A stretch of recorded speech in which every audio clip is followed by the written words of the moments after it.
Hello everyone, कैसे आप सब बढ़िया। चलिए अपन एनएलएम और फ्रिक्शंस कर रहे हैं। एनएलएम खत्म हो चुका है, फ्रिक्शंस की भी लगभग लगभग लास्ट चल रही है। 1 से 2 लेक्चर के अंदर में फ्रिक्शन फिर खत्म हो जाएगा। फ्रिक्शन एंड करने के बाद अपन चालू करेंगे सर्कुलर मोशंस, फिर धीरे धीरे धीरे धीरे बॉडी फिजिक्स। ओके, आप चैनल के साथ बने रहेंगे और बने रहने के लिए आपको ज़्यादा कुछ नहीं, चैनल को सब्सक्राइब करने हैं और बेल आइकन को हिट करने हैं, है ना।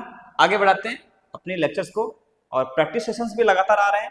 प्रैक्टिस सेशंस भी आपको लगातार करते रहने हैं और थ्योरी अब भी देखने हैं, फिर प्रैक्टिस सेशन थोड़े टाइम के बाद देखने हैं और उसको फिर अपने से क्वेश्चंस प्रैक्टिस करने की कोशिश करने हैं। ट्रस्ट में एक दिन बहुत अच्छा हो जाएगा। ठीक है, चलो बिना टाइम खराब किए अपन चालू करते हैं। क्या पढ़ रहे थे? फ्रिक्शन। फ्रिक्शन में काफी सारी चीजें हो चुकी थी, अब पढ़ने वाले हैं एंगल ऑफ रिपोज। क्या पढ़ने वाले हैं? Angle of repose. हेडिंग डालिए, angle of repose.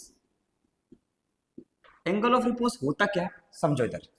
Angle of repose, angle of repose कहने मतलब सपोज मान लीजिए एक इंक्लाइंड प्लेन है, ये सरफेस है और ये यहाँ पे क्या इंक्लाइंड प्लेन है, ये एंगल थीटा है। मान लो यहाँ पे कोई ब्लॉक है, यहाँ पे क्या है, कोई ब्लॉक है जिसका मास m है और इसमें फ्रिक्शन मान लेता हूँ कोफिशिएंट ऑफ फ्रिक्शन म्यू है। ठीक है, अच्छा अब आपने घर में फिर भी क्या होगा कि अगर मैं कुछ थीटा एंगल में किसी ब्लॉक को, जैसे मान लो कि ऐसे इसी ब्लॉक को मान लेता हूँ, एक बुक रख लो, है ना, कोई सा बुक रख लेता हूँ मैं, ये बुक मान लो, ये बुक है हमारी। ठीक, ये बुक है, इसमें देखो ये हॉरिजॉन्टल प्लेन से कुछ ना कुछ एंगल में है, कुछ ना कुछ क्या है एंगल में। अगर मैं बोलूं कि यहाँ पे एक मार्कर रखा है, ये मार्कर रखा है, तो देखो ये हॉरिजॉन्टल से बिल्कुल हॉरिजॉन्टल भी है। अब क्या कर रहा हूं मैं, इसको धीरे धीरे ऐसे कर रहा हूं, तो ये एक देखो इधर मैं हॉरिजॉन्टल लाइन बना देता हूं। पहले क्या बना देता हूं? Horizontal line. ये हॉरिजॉन्टल लाइन बना दिया। आप देखना हॉरिजॉन्टल लाइन में मैं इस बुक को रखूंगा और ये देखो नीचे देखो ध्यान से, क्या है हॉरिजॉन्टल लाइन। अब मैं धीरे धीरे बुक को क्या कर रहा हूं, ऐसे ऊपर कर रहा हूं। आप ध्यान से देखो तो नीचे में हॉरिजॉन्टल लाइन में, हॉरिजॉन्टल लाइन से इस साइड ऊपर हो चुका, इस साइड नीचे नहीं, ऊपर ऊपर नहीं हो रहा है, वो वहीं पर टच है, वही भी क्या है टच है। अब धीरे धीरे मैं इसको जब ऊपर करूंगा, अभी हमारी स्लाइडिंग स्टार्ट नहीं हुई है और एक एंगल में ये स्लाइड होना चालू हो जाएगा और मारकर गिर जाएगा। जैसे जैसे मैं एंगल बढ़ाते जा रहा हूँ, फिर से अब गिर गया। जिस एंगल पे स्लाइड होके ये नीचे गिरा है उस एंगल को बोलते हैं एंगल ऑफ रिपोज। क्या बोलते हैं? Angle of repose. यानी कि ऐसे रखा था मैंने बुक को, तब जाकर के ये गिरा है। इसका मतलब है कि यहाँ पे एक लाइन खींचेंगे, बुक ऐसे रखा है, तो ये वाला एंगल जो है एंगल ऑफ रिपोज है। समझ आ गया? यानी कि ऐसा क्रिटिकल एंगल जहां पे हमारा जो बॉडी है, जो ऑब्जेक्ट है जो उसके ऊपर में रखा है, वो स्लाइड करके नीचे की तरफ गिर जाए, उस एंगल को हम क्या बोलते हैं? Critical angle. यानी कि उसी को हम क्या बोलेंगे? Angle of repose. समझ आ गया? ठीक है, चलो अब समझते हैं कहानी को। इधर में फोर्स क्या लग रहा है सर? mg। इधर में फोर्स क्या लगेगा सर? mg cos theta. इधर में फोर्स ध्यान से देखो तो mg sin थीटा। ओके, इधर में कौन सा लगेगा? नॉर्मल। और इधर में क्या लगेगा? फ्रिक्शन। ठीक है, धीरे धीरे थीटा को बढ़ाएंगे। If during increasing of theta mg sin theta is increases, that's why for no sliding friction should be increases. बिल्कुल सही है। तो क्या बोला कि during theta increasing theta, during increasing theta, theta को क्या कर रहे हैं? इंक्रीज कर रहे हैं। mg sin theta is increases, that's why क्या बोल सकते हैं? Friction should be increases for no sliding. कोई स्लाइड नहीं करने के लिए फ्रिक्शन क्या होना चाहिए, इंक्रीज होना चाहिए। बिल्कुल सही। जिस टाइम पे mg sin थीटा की वैल्यू फ्रिक्शन से बड़ी हो जाएगी तो वो स्लाइड करना चालू कर जाएगा, है ना। यानी कि मैं बोल सकता हूं कि फ्रिक्शन का, अच्छा फ्रिक्शन की वैल्यू क्या हो रहा है during the increases of theta, friction force is decreases, friction force is decreases। ऐसा मैं क्यों बोल रहा हूं, फ्रिक्शन फोर्स इज डिक्रीजेस। ध्यान दो, अगर मैं इस ब्लॉक को ऐसे बनाऊं, यहां देख ये ब्लॉक ऐसे बनाया, ये थीटा, थीटा को बढ़ाया, और इधर में कौन लग रहा है, इधर में एम जी कॉस थीटा, इधर में कौन लग रहा है नॉर्मल, और इधर में फ्रिक्शन, और इधर में M G sine theta, M G क्या साइन थीटा, ये ऐसा लग रहा है। बिल्कुल सही है, क्लियर है, ठीक है। अगर मैं थीटा बढ़ाते जाऊं, ये ऐसा हो जाए, ये ऐसा, मतलब ऐसे बढ़ाते जाए, थीटा ऐसा था, फिर इसको ऐसा किया, फिर इसको ऐसा किया, थीटा बढ़ रहा है, तो एम जी कॉस थीटा की वैल्यू घट रही होगी। म्यू तो फिक्स है, म्यू तो फिक्स है, तो मैं बोल सकता हूं theta increases implies M G cos theta decreases, mg cos theta decreases implies normal decreases implies friction decreases।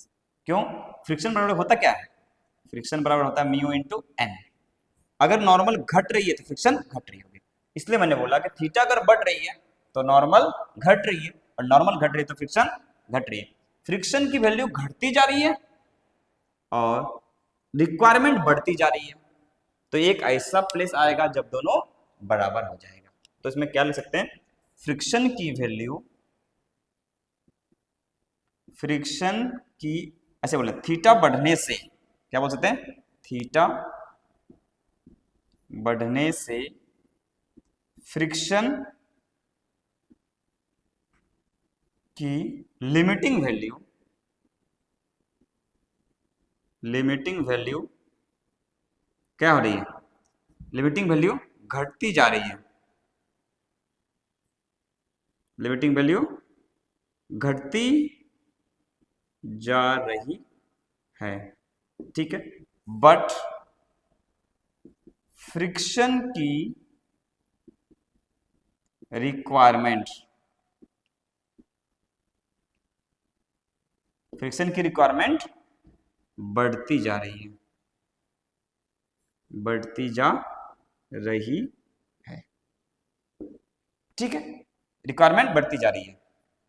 एक एंगल ऐसा आएगा जब फ्रिक्शन की limiting value mg sine theta के बराबर हो जाएगा, उस एंगल को बोलते हैं critical angle, that is angle of repose, है ना। इसमें बोलता हूं एक एंगल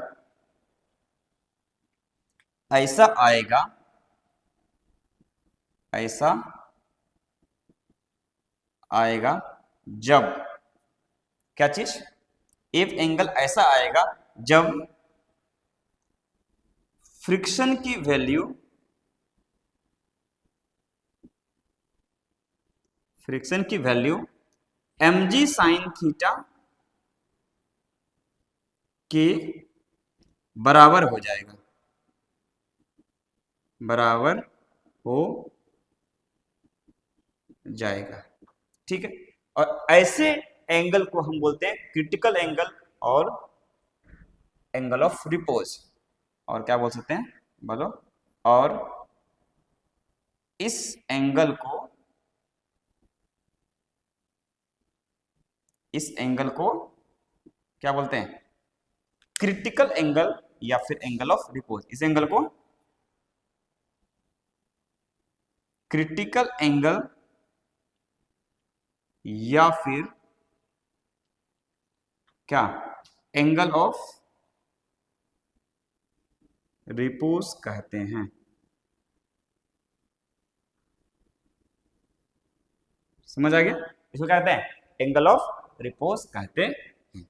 चल इसको और समझते हैं कि सर क्रिटिकल एंगल जो होती है वो ऐसा होगा, ये अगर मान लो थीटा ऑफ सी है, यानी कि ये रिपोज एंगल है, तो इस वाले कंडीशन में इधर में फोर्स कितना लगेगा sir, m ji sine theta of c. इधर में कितना लगेगा, म्यू इंटू, यानी फ्रिक्शन कितना लगेगा, फ्रिक्शन, बिल्कुल सही। और इधर में M g cos theta of c, और इधर में कौन लगेगा, नॉर्मल। ये कब है, एट एंगल ऑफ रिपोज।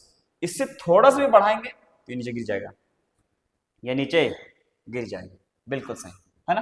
तो देखो इसमें ध्यान से कि नॉर्मल किसके बराबर है sir, m g cos theta of c.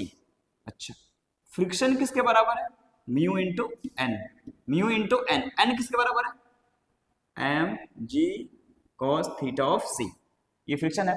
और at critical angle m ji sine theta c is equals to friction eight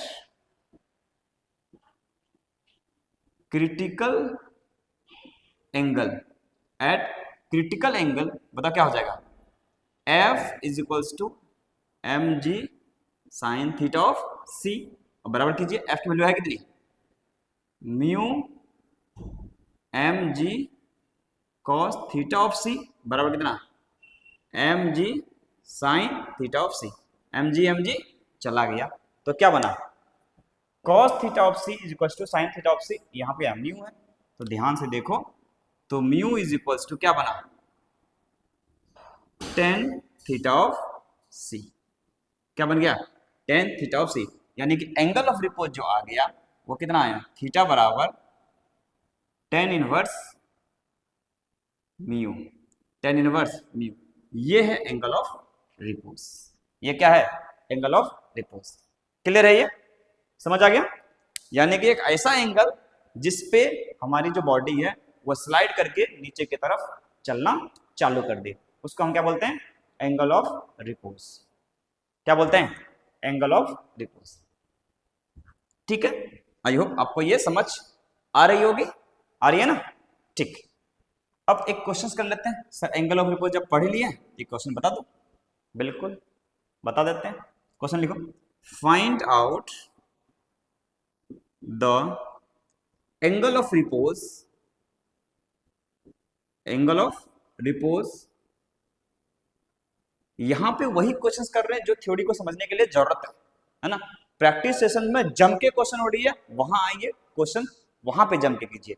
यहां पे हम वो कर रहे हैं जो थ्योरी को कंट्रोल कर पा रहा है और थ्योरी को क्लियर से समझने के लिए जिसकी जरूरत है, राइट।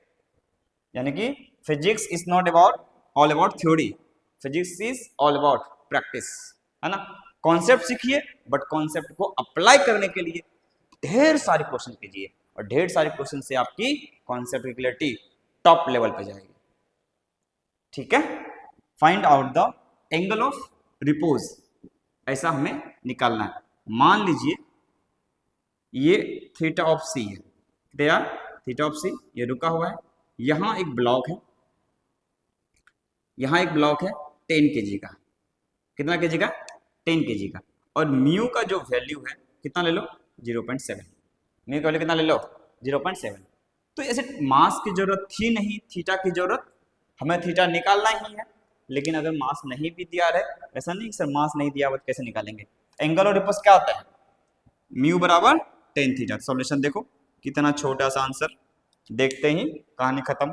कैसे, कैसे बताओ, बताओ कितना हो जाएगा इसकी, तो जो 10 थीटा ऑफ सी होगा वह म्यू के बराबर, म्यू की वैल्यू है कितनी sir, 10 theta of C, mu की वैल्यू कितनी है, म्यू की वैल्यू है 0.7, 0.7, तो थीटा की वैल्यू कितना आया, 10 इनवर्स, 10 इनवर्स कितना 0.7, ये है हमारा एंगल ऑफ रिपोज, ये है हमारा कौन सा, एंगल ऑफ रिपोज। इधर एक और ले लो, एक और क्वेश्चन कर लेते हैं, है ना। क्वेश्चन यही है, find out, find out angle of repose, angle of repose, है ना। देखो इधर अगर ये ऐसा दिया हुआ है, ये बोलो मान लो ये थीटा ऑफ सी है, ये हमें निकालनी है। यहाँ पे कोई ब्लॉक है, इसमें स्मॉल मास है, इसका जो म्यू का वैल्यू है ये 0.8 है। कितना है? 0.8 है। तो हमें थीटा ऑफ सी निकालना है। क्या निकालना है? थीटा ऑफ सी। तो हमको पता है सॉल्यूशन में क्या करना है कि टेन थीटा की जो वैल्यू आना चाहिए वो म्यू के बराबर होना चाहिए। टेन का वैल्यू कितना होना चाहिए? म्यू के बराबर। थीटा कौन सा? थीटा ऑफ सी। तो टेन थीटा ऑफ सी की वैल्यू म्यू के बराबर, और म्यू की वैल्यू है कितनी? 0.8। तो 0.8 को डिवाइड करो, ये आया पॉइंट रहा 10, ये कितना आया? 4/5। यानी कि हम कह सकते हैं theta of ten theta of C is equals to 4/5। 4/5। तो ध्यान से देखो तो पता पड़ेगा आपको, टेन थीटा ऑफ सी बराबर 4/5 है। टेन थीटा अगर 4/5 है तो थीटा कितना हो गया? सर ये तो जाना पहचाना लग रहा है। बिल्कुल जाना पहचाना है। अरे याद आया कि नहीं आया? है ना? ये 4 है, सॉरी ये कितना है? 3 होता है, ये 5 होता है। ऐसा कुछ नहीं है ना? ऐसा कुछ भी नहीं आया है। 4/5 में आता था, बट 4/3 होता तो आंसर हमारा सही आता। लेकिन यहाँ क्या आया? 4/5। 4/5 अगर मैं थीटा में कन्वर्ट करूंगा और तुम्हें लगेगा सर 53 डिग्री। अरे भाई साहब किसका था? साइन का। यहाँ क्या है? 10। तो थीटा ऑफ सी सीधा निकलना पड़ेगा। तो सीधा लिखो कितना?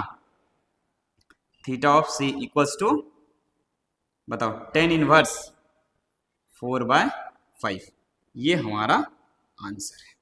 ये हमारा क्या है? आंसर है। आई होप आपको ये क्लियर हो रही होगी। क्लियर है ये? ठीक है। अब थोड़ा सा और आगे बढ़ाते हैं। इस पे अपन लेते हैं कौन सा? टू ब्लॉक सिस्टम, है ना? Two block system in a incline plane, है ना? उस पर एकदम ढंग से पीएचडी करते हैं, ऐसे करते हैं, और फिर धीरे धीरे उसको और आगे बढ़ाएंगे, है ना? तो हेडिंग डालिए, two block system in incline plane. Heading क्या है?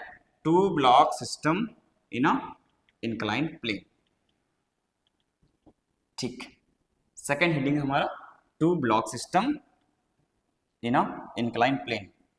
ध्यान से प्रॉपर पूरी लेक्चर को देखिए, और अगर आपको वीडियो अच्छी लग रही है अपने दोस्तों के बीच में फैलाइए, और प्यारे प्यारे कमेंट्स देके हमारी एनर्जी को बढ़ाइए, है ना?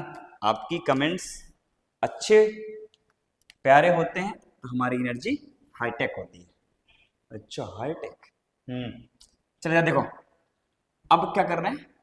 सो तो नहीं जाते तुम? ऐसा नहीं कि लेक्चर देखते देखते सर सो गए, नींद भी देख लेते हैं, खाना भी खा लेते हैं। अरे ऐसा नहीं करना यार, प्रॉपर देख लेना। जब भी लेक्चर देखना और प्रॉपर अच्छे से ढंग से और पूरी देख लेना, तो आपको मजा आ जाएगा। ठीक है? हमें क्या लिखना है बताओ? Two block on an incline plane. देखो देखो हमने क्या लिया? Two block on an inclined plane. एक इंक्लाइंड प्लेन में दो ब्लॉक रखा है। कितना रखा है? टू ब्लॉक रखा है। ध्यान दो, ये मान लो इस तरीके से है। एनएलएम लगभग लगभग फ्रिक्शन खत्म होने वाला है। Two block system inclined plane में आ चुका है ना? एक प्लेन में आ गया, इंक्लाइंड प्लेन में आ गया, दोनों कहानी खत्म। ये देखो ब्लॉक ए है, मान लो ये ब्लॉक कौन सा है? ए। और ये वाला ब्लॉक कौन सा है? इधर टच में किया हुआ है। ये ब्लॉक कौन सा है? बी। ये ब्लॉक कौन सा है? बी। ठीक, ए है, बी है। इसका मान लेता हूं म्यू ऑफ ए, इसका मान लेता हूं म्यू ऑफ बी। ठीक है सर, और कुछ भी नहीं, और ये थीटा। बिल्कुल सही। अब इसमें कैसा क्वेश्चन आएगा? क्वेश्चन ये आएगा, find out the normal force between A and B. यानी ए और बी के बीच में हमें क्या निकालना है? नॉर्मल फोर्स निकालना है। नॉर्मल फोर्स निकालना है, यानी कि हमारा मकसद क्या है? ए और बी के बीच का नॉर्मल फोर्स निकालना, है ना? क्वेश्चन वही वाला आएगा, है ना? क्या आएगा? हमारा मोटो है क्या चीज? हमारा क्या चीज? मोटो है क्या? ए और बी के बीच में नॉर्मल फोर्स निकालना। क्वेश्चन हमेशा यही रहेगा, calculation the normal force between A and B. इसका क्या बोलना है? क्या है, calculate normal force between A and B. A और बी के बीच हमें क्या निकालनी है, नॉर्मल फोर्स निकालनी है। चलो इसको ढंग से समझते हैं। इसको मैं 3 केस बना के पढ़ता हूं, समझ रहे हैं। केस नंबर वन मैंने बोला कि पहला केस में म्यू ऑफ ए जो है वो लेस देन है म्यू ऑफ बी से। अच्छा, इससे क्या होगा, म्यू ऑफ बी से क्या है, छोटा है। इस दोनों को अब अलग अलग से एबीडी बनाओ, दोनों क्या बनाओ, एबीडी बनाओ। ध्यान से देखो, अगर ये ए का म्यू ज्यादा है, ए का म्यू कम है किससे, बी से, ठीक। इधर में ब्लॉक बनाओ, ये बनाया मैंने ए ब्लॉक, ठीक है। इधर में कौन सा फोर्स लगेगा सर, इधर में एम ए ब्लॉक है और ये ब्लॉक कौन सा है, बी ब्लॉक है। इसका मास m1 है, इसका मास m2 है, मान लो। इधर में कौन सा लगेगा, m1 g साइन थीटा, और इधर में कौन सा लगेगा, फ्रिक्शन। कौन सा लगेगा, फ्रिक्शन। मान लेता हूं इसमें नॉर्मल लग रहा है, इसमें क्या लगा, n of a due to b मान लेता हूं। और ये फ्रिक्शन की जो वैल्यू होगी वो कितना होगा, म्यू इंटू ये वाला नॉर्मल, इधर वाला है ना, ये वाला नॉर्मल है किसके बराबर, ये सर इसके बराबर होगा। कितना नॉर्मल है बताओ, ये वाला फोर्स, और ये m1 g cos theta 1, cos theta m1 g cos theta, तो नॉर्मल किसके बराबर है, m1 g cos थीटा। तो यहां पे बताओ फ्रिक्शन कितना होगा, तो फ्रिक्शन जो हो जाएगा वो कितना हो जाएगा, m1 g cos थीटा 1, बिल्कुल सही। ये फ्रिक्शन बाहर की तरफ लगेगा। और मान लो इधर में इसमें कितना, m1 g sine theta, m1 g sine theta, और इसे म्यू से मल्टीप्लाई होगा, म्यू ऑफ ए, बिल्कुल सही। तो इसका एक्सप्रेशन अगर मैं ए मान लूं, कितना मान लो, ए। अभी नॉर्मल को रहने देता हूं, मान के चलना, अभी नॉर्मल नहीं लग रहा है, ठीक। तो इसमें ए आगे जरा हुआ, तो ए की जो वैल्यू आएगी, देखो अगर चाहो तो नॉर्मल लिख दो, normal on A due to B, ठीक। अब मेरे को क्या निकालनी है, एक्सेलरेशन। क्या निकालनी है, एक्सेलरेशन। तो फोर्स लगे कितना, इधर के फोर्स माइनस इधर वाला फोर्स कितना है, तो sir m1 g sine theta minus mu of A m1 g cos theta, और कौन, और ये प्लस है, प्लस में कौन, n ऑफ ए बी, ठीक है। और बाय में कितना, m1, ये क्या निकल गया, a1। ध्यान देना, ये क्या निकल गया, a1, ठीक। उसी तरीके से जब मैं m2 का निकालूंगा, यानी कि m2 ब्लॉक बनाओ। आपको एक चीज अच्छा वाला देखिएगा, यहाँ पे m2 बनाओ। इधर में कौन सा फोर्स लगेगा sir, m2 g sine theta, इधर में एक फ्रिक्शन लगेगा, कौन सा सर, म्यू बी, अच्छा म्यू ए था, ध्यान में कितना, म्यू बी एन, तो m2g cos थीटा, बिल्कुल सही। और मान लो इसमें, अगर इसमें इधर लगा है तो नॉर्मल इसमें इधर लगेगा, कितना, n on b due to a, और ये मान लो यहां से जा रहा है a2 से, कितना जा रहा है, a ऑफ b से जा रहा है, a ऑफ a था। तो अब बताओ a ऑफ b कितना होगा, a of b, acceleration of b block नीचे की तरफ, ये b ब्लॉक है, कितना हो जाएगा। तो a ऑफ b का अगर वैल्यू मैं कैलकुलेट करूं तो पता पड़ेगा, देखो इधर में a ऑफ b कितना, इधर वाला फोर्स माइनस उधर वाला फोर्स, ओके। तो ये आया m2g साइन थीटा, और इधर वाला फोर्स माइनस उधर वाला फोर्स कितनी है, तो ये minus mu of b m2g cos theta minus n of ba, by में m, ठीक। अब देखो दोनों कंपेयर करके निकालेंगे, तो a ऑफ a जो आया वो कितना आया सर, m1 उड़ा देते हैं, यहां कितना बचा, g sine theta minus mu of a g cos theta, और प्लस में N of A B by में एम 1। ठीक, ये आया एक्सप्रेशन ए का। उसी तरीके से एक्सप्रेशन ऑफ बी की अगर मैं बात करूं तो देखो कितना आया, g sine theta minus mu of B g cos theta minus में N of B A by में m2। अब ध्यान से देखो इसको, इसमें से कौन बड़ा है सर? म्यू ऑफ बी बड़ा है, म्यू ऑफ बी बड़ा है, ये वैल्यू ऑलरेडी बड़ा हो गया, ये वैल्यू इससे ऑलरेडी बड़ा हो गया, यानी कि ये टोटल वैल्यू और ये टोटल वैल्यू अगर मैं कैलकुलेट करूं, अरे नॉर्मल तो तब लगेगी जब वो कॉन्टेक्ट में रहेंगे।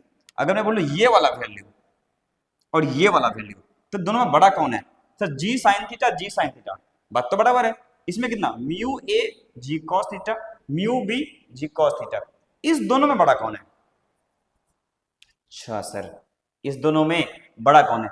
इस दोनों में ये तो क्या है, म्यू ए का वैल्यू कम है, म्यू ए दोनों में ये बड़ा है। अगर ये बड़ा है तो समथिंग में से ज्यादा माइनस होगा, तो ये एक्सेलरेशन कम आ रहा है, ये क्या आ रहा है? कम आ रहा है, और ये वाला वैल्यू ज्यादा आ रहा है। तो अगर मैं बोलूं ये वाला वैल्यू अगर ज्यादा है और ये वाला वैल्यू अगर कम है, तो ये वाला जो एक्सप्रेशन होगा आगे की तरफ, इससे तो ज्यादा हो जाएगा, इससे तो ज्यादा हो जाएगा, क्योंकि ये वाला वैल्यू जो नॉर्मल वाली है तो वो आएगी तब जब बॉडी कांटेक्ट में रहेगा। देखो इधर में, तो मैं क्या बोल सकता हूं, g sine theta, g sine theta minus mu of A g cos theta is greater than कितना, g sine theta minus mu of B g cos theta. ऐसा है कि नहीं है? बिल्कुल है, ऐसा यहां से अपन वैल्यू पुट करके चेक कर लेंगे। दैट्स वाई आगे वाला तेजी में जाएगा, पीछे वाला स्लो स्लो जाएगा, तो कांटेक्ट नहीं रहेगा, है ना। इससे क्या पता पड़ा, इंप्लाइज आगे वाला,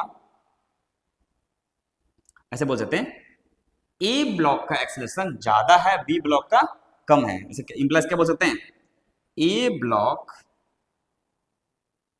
का एक्सेलरेशन ज्यादा है बी ब्लॉक से, बी ब्लॉक से। सो क्या बताओ, सो कांटेक्ट नहीं रहेगा, इसलिए नॉर्मल फोर्स 0 है। सो कांटेक्ट नहीं रहेगा, इसलिए क्या बताओ, नॉर्मल फोर्स 0 है, नॉर्मल फोर्स 0 है। एक वाले में मैंने ढंग से पीएचडी करी है, नॉर्मल कांटेक्ट फोर्स 0 है। 0 होने का रीजन कौन है, इसका म्यू कम है इससे, तो ये तेजी में जाएगा, यानी कि जिसका म्यू कम होगा वो तेजी में जाएगा, और जिसका म्यू ज्यादा होगा वो तेजी में नहीं जाएगा, वो स्लो स्लो जाएगा। क्लियर है ये? हो गया? ठीक है, चलो इसमें थोड़ा सा और देखते हैं आगे बढ़े। इसका ये कंडीशन पहला वाला है, केस नंबर सेकंड लेता है ना। केस नंबर सेकंड में मान लो कि इसमें कौन बड़ा था, mu of A equals to mu of B, है ना।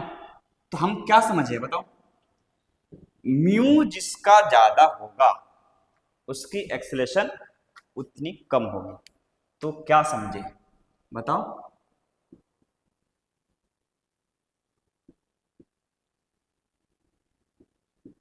क्या समझे बताओ। मैं समझा जिसका म्यू ज्यादा है, जिसका म्यू ज्यादा है उसकी एक्सेलरेशन फ्री में कम होगी। समझ आया? जिसका म्यू ज्यादा है उसकी एक्सेलरेशन फ्री में कम होगी, ये क्लियर है? बिल्कुल सही है सर, कि जिसकी म्यू ज्यादा उसकी एक्सेलरेशन कम। तो अब बताओ इसका म्यू में कौन ज्यादा था, इसका म्यू ऑफ बी ज्यादा था और म्यू ऑफ ए कम था, इसकी एक्सेलेरेशन ज्यादा था, इसका एक्सेलेरेशन कम था, इसलिए ये तेजी में गया, ये स्लो स्लो गया, तो कॉन्टेक्ट ब्रेक हो गया। अच्छा सर ये बता रहे थे, हाँ यही बता रहे थे, ठीक। अब आगे देखते हैं case number second. Case number कौन सा, सेकेंड। देखो केस नंबर सेकेंड में मान लो म्यू ऑफ क्या, ए, म्यू ऑफ ए क्या मान लेते हैं, greater than mu of B, ऐसा कर लेते हैं, greater than mu of B, बिल्कुल सही। अगर ऐसा केस हो जाए तो इसका मतलब है ये ए ब्लॉक है और ये बी ब्लॉक है, ये M1 है और ये M2 है, तो इसमें म्यू किसका ज्यादा है, ए, एक्सेलेरेशन ए का ज्यादा होना चाहिए बी का, mu of A greater than mu of B, इसका मतलब ए का एक्सेलेरेशन कम होना चाहिए, बी का ज्यादा होना चाहिए। इससे हम क्या सीखे, एक्सेलेरेशन ए ब्लॉक का ज्यादा होना चाहिए और बी ब्लॉक का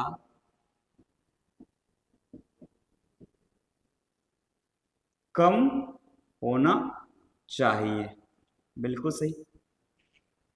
बट बी ए के पीछे है इसलिए साथ साथ जाएगा, बट बी ए ब्लॉक के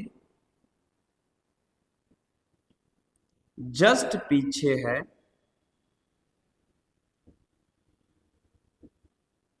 बोलो, जस्ट पीछे है इसलिए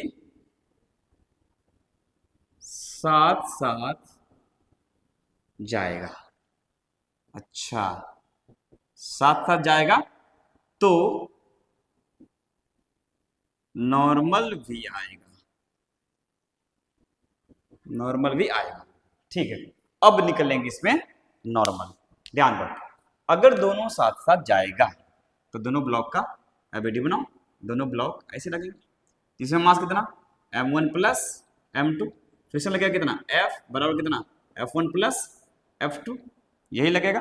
और इधर में कौन सा फोर्स लग रहा है, यही वाला फोर्स है, ये जाएगा ए से, तो ये कितना लगेगा M1 प्लस M2, या नहीं तो क्या लगेगा F1 प्लस F2, ठीक। F1 की वैल्यू कितनी है, तो बताओ एक्सेलरेशन ऑफ द सिस्टम कितना हो जाएगा, एक्सेलरेशन ऑफ द सिस्टम कितनी हो जाएगी बताओ, एक्सेलरेशन ये F1 प्लस F2, ये कितना आया म्यू ए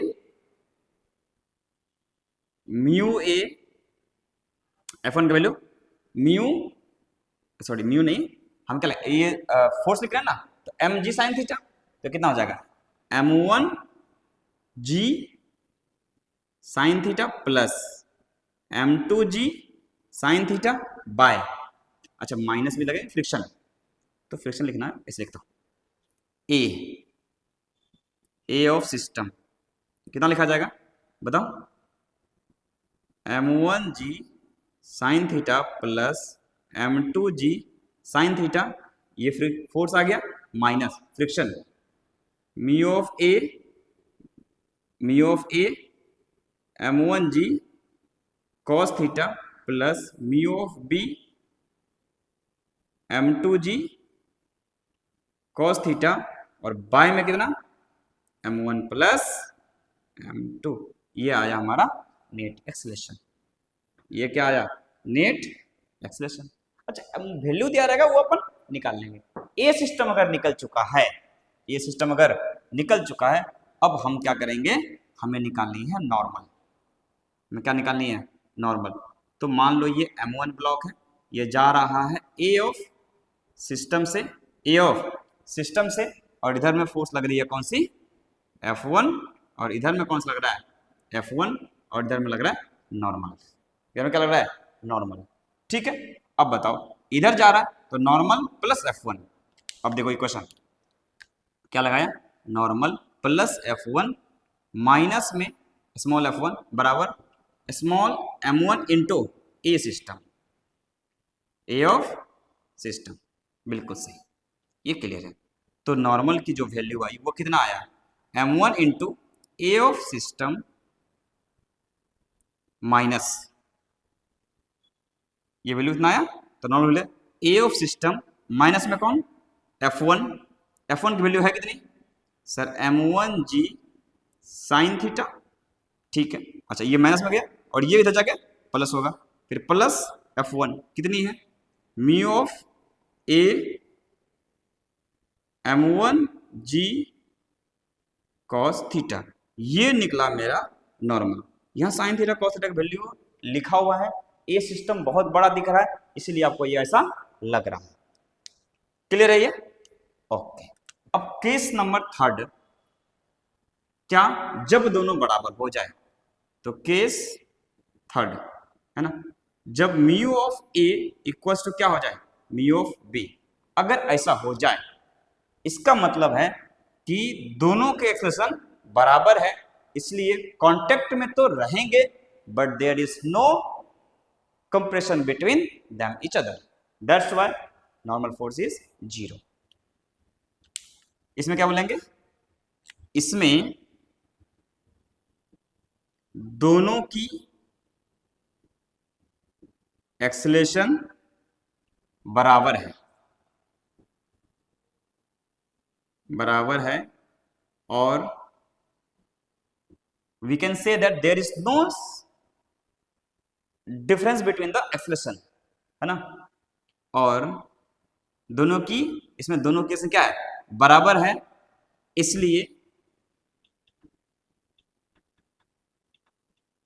कोई कंप्रेशन फोर्स नहीं लगेगी, कंप्रेशन फोर्स नहीं लगेगी, कंप्रेशन फोर्स नहीं लगेगी। एम्प्लाइज हम कह सकते हैं कि इस वाले केस में जो नॉर्मल है वो कितना है, 0।